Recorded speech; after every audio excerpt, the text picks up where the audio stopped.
After days of speculation over the precise role the world's richest man would play in Donald Trump's White House, how much power he would hold, whether he is a government employee at all, he took to the social media platform he owns to clarify. "My preferred title is just tech support," Elon Musk wrote on X on Tuesday. It was a knowing understatement. As the head of the nascent Department of Government Efficiency DOGE, Musk has emerged as a dominant force in the dizzying start to Trump's second administration. In just 2 weeks, he has led efforts to seize access to the federal payment system, dismantled an entire agency, and offered millions of civil servants an ultimatum: quit or face being fired. But Musk's increasingly bold attempt to remake the federal government with the same blunt force he used to take control of companies like Twitter have put him on a collision course with the Washington establishment. And while he has secured a place in Trump's inner circle, observers wonder if a showdown between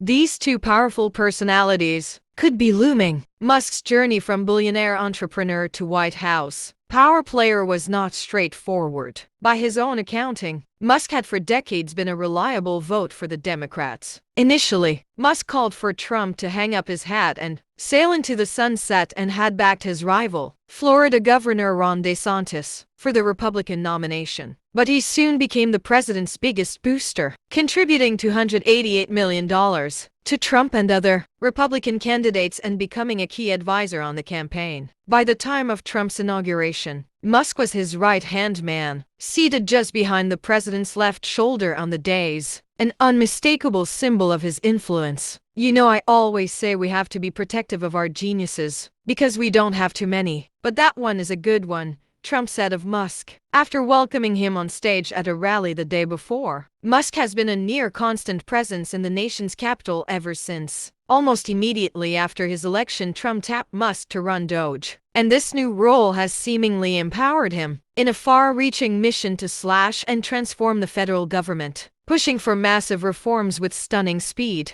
Nowhere has Musk's purported work on behalf of Trump been felt as intensely as USAID. The government agency responsible for international development went from dispensing billions in aid to programs around the world to an effective dead stop in just over 2 weeks. Trump already curtailed USAID's work significantly when he ordered a 90-day pause in U.S. foreign spending, while the administration reviewed the funds in order to make sure they were in line with the president's policy goals. Musk's increasingly harsh rhetoric has coincided with equally drastic changes at USAID.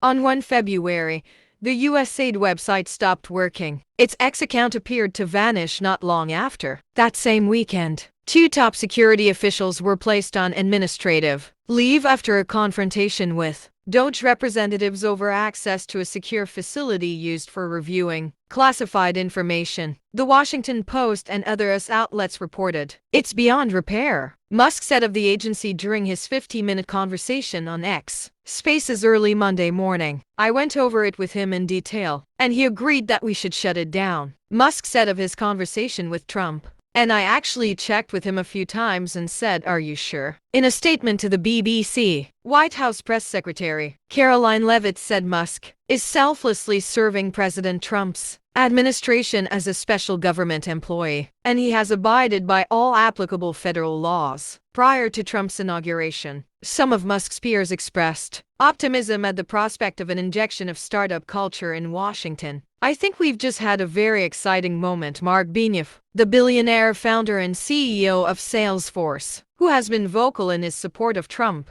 told the BBC in December. "It's a new chapter for America. There's a lot of incredible people like Elon Musk in the tech industry and in the business community. And if you can tap the power of expertise to make the best of America, that's a great vision," he said at the time. But 2 weeks into the Trump administration, some observers say not everyone in Silicon Valley is enthusiastic. According to Dr. Lowe, Musk will not be satisfied being a trusted deputy, which may set him on a collision course with the president, his boss. "Knowing Elon as I do, he doesn't want to be number 2 or number 3. He will want to take over," he said. "Whatever he decides goes. the former Tesla employee said, echoing Dr. Low. He never takes no for an answer. After the shakeup at USAID, Trump made it clear that final authority would always rest with him. When asked if he was happy with Musk after the appending of the agency, he said yes for the most part. Sometimes we won't agree with it, and will not go where he wants to go. But I think he's doing a great job, he said on Monday. Elon can't do and won't do anything without our approval, and we'll give him the approval where appropriate. Where it's not appropriate, we won't, the president said.